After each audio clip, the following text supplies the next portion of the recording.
இயேசு கிறிஸ்துவின் இனிதான நாமத்தில் இன்றைய ஆவிக்குரிய சிந்தனைக்கு உங்களை அன்புடன் வரவேற்கின்றோம். இப்போதும் ஒரு பாடலுக்கு பின்பு உங்கள் சிந்தையை தெளிவிக்கும் ஆவிக்குரிய செய்தியை கேட்கலாம். அதிசயமானவரே, ஆலோசனை கர்த்தரே, அதிசயமானவரே, ஆலோசனை கர்த்தரே, மந்தைகள் நடுவினிலே விந்தையாய் உதித்தாரே, மந்தைகள் நடுவினிலே விந்தையாய் உதித்தாரே.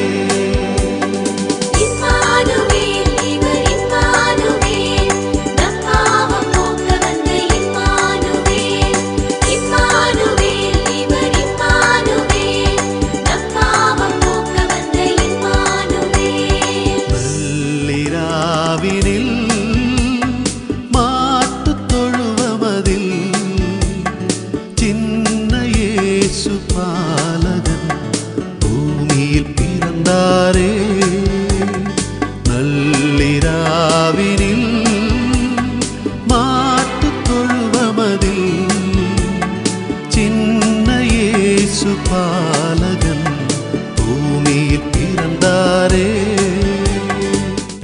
ஆண்டவர் இரட்சகரமாக இயேசுவின் இனிதான நாமத்தினால் உங்களை வாழ்த்துகிறேன். நம்முடைய ஆவிக்குரிய சிந்தனைக்காக ஏசாயா தீர்க்கதரிசியின் புஸ்தகம் 9ஆம் அதிகாரம் 6ஆம் வசனத்தின் ஒரு பகுதியாக சொல்லப்பட்ட வார்த்தை நாம் தியானிக்க போகிறோம். அவர் நாமம் அதிசயமானவர்.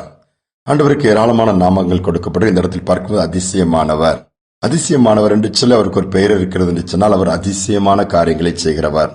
உலகத்தின் சிருஷ்டிப்பை எடுத்துக்கொண்டாலும் சரி, எல்லாமே அதிசயமாய் ஆச்சரியமாய் பிரமிக்கத்தக்க விதத்தில் தான் இருக்கிறது. தாவீது எழுதுகிறார், நான் பிரமிக்கத்தக்க விதத்திலே என் தாயின் கருவிலே உருவாக்கப்பட்டேன். அந்த எலும்புகள், நரம்புகள், தசைகள், அணுக்கள் உருவாகிற விதத்தை பார்க்கும் பொழுது பிரமிக்க வைக்கிறது அல்லவா. இன்னும் சொல்ல போனால் இயேசுவின் பிறப்பே ஒரு அதிசயம்தான். அவர் பரிசுத்தாவினால் உற்பத்தியாகி பிறக்கிறார். அவருடைய வளர்ப்பு அதிசயம். அவருடைய வாழ்ந்த விதம், இந்த உலகத்திலே 33 ஆண்டுகள் மாம்சமும் ரத்தம் உடையவராய் வாழ்ந்தார் என்று வேதம் சொல்லுகிறது. சொல்ல போனால் நம்மை போலவே எல்லாவற்றையும் ஜெயிக்கிறவராக இருக்கிறார். மாம்சத்தினால் வருகிற இச்சைகள், கண்களின் இச்சை, ஜீவனத்தின் பெருமை, பிசாசின் கிரியில் எல்லாவற்றையும் ஜெயித்து பாவமற்றவர்களாய் குற்றமற்றவராய் பரிசுத்தமாய் வாழ்ந்து காண்பித்துட்டு போயிருக்கிறார். எல்லாவற்றையும் எல்லா பாதைகளிலும் அவர் கடந்து சென்றிருக்கிறார். பாடுகள் என்றால் அவருக்கு தெரியும், வேதனைகள் என்றால் அவருக்கு தெரியும். எல்லா விதத்திலும் போகிற இடங்களெல்லாம் அற்புதங்களை, அதிசயங்களை செய்கிறார். அதையும் தாண்டி கல்வாரி சிலுவையிலே தன்னை பலியாய் கொடுத்து 3ஆம் நாளிலே உயிரோடு எழுந்திருக்கிறார். எழுந்து இன்னைக்கு பிதாவின் வலது பாசத்தில் வீட்டிலிருந்து பரிந்து பேசுகிறார்.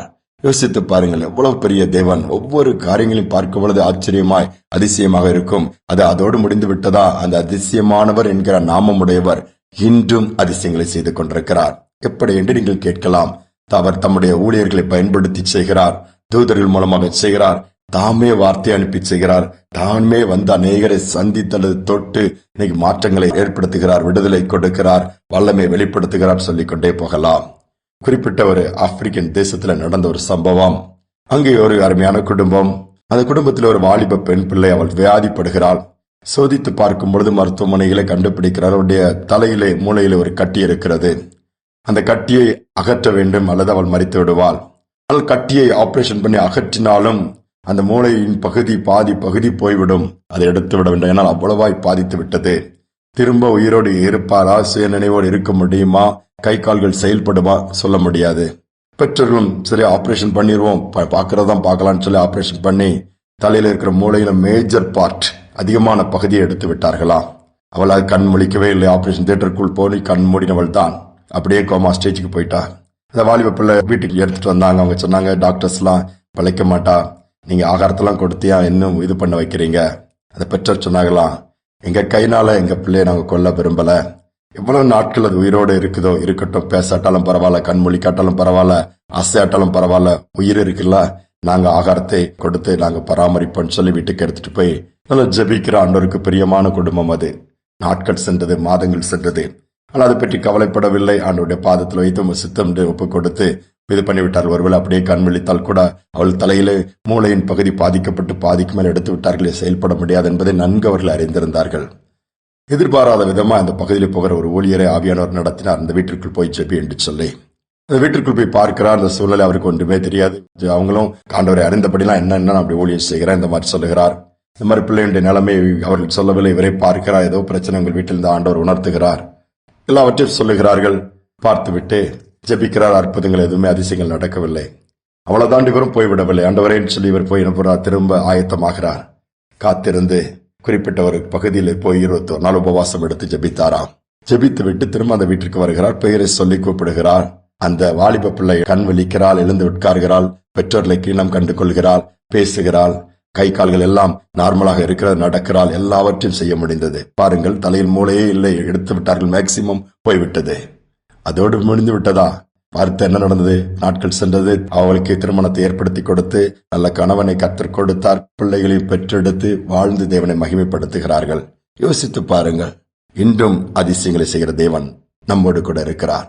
மருத்துவத்தால் முடியாதவைகள், மனிதர்களால் முடியாதவைகள், ஏன் இதை கேட்டுக்கொண்டிருக்கிற உங்களால் முடியாத காரியங்கள் உண்டு.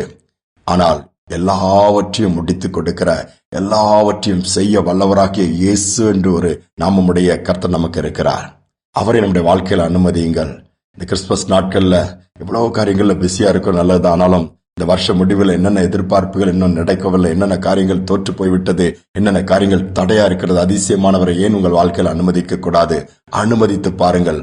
அனைத்தையும் அவர் செய்து முடிப்பார் அதிசயமாய். என்றால் அவருடைய நாமம் அதிசயமானவர். ஜெபிப்போமா?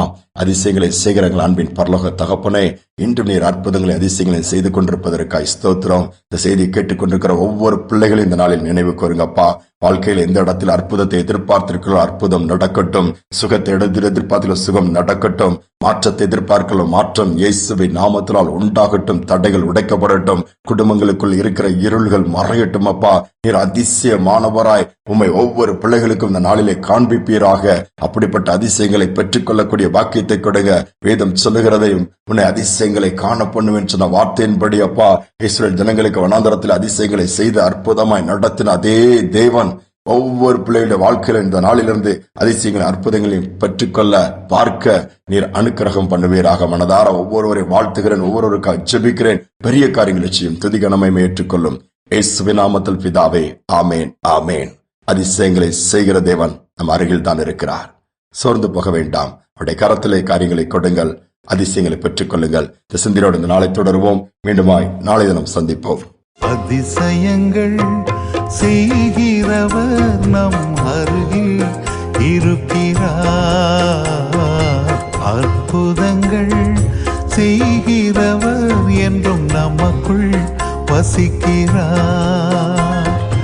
அதிசயங்கள் செய்கிறவர் நம் அருகில் இருக்கிறார். அற்புதங்கள் செய்கிறவர் என்றும் நமக்குள் வசிக்கிறார்.